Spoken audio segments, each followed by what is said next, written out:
da tribuna.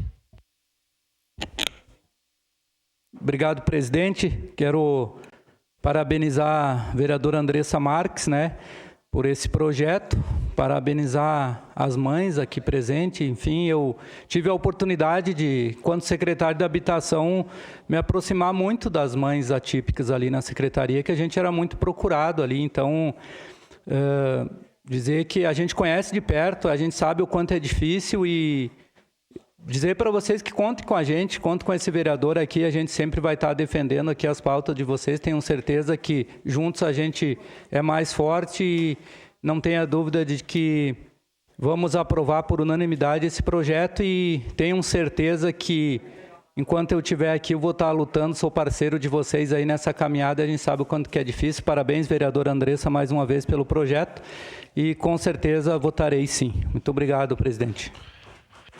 Obrigado, vereador.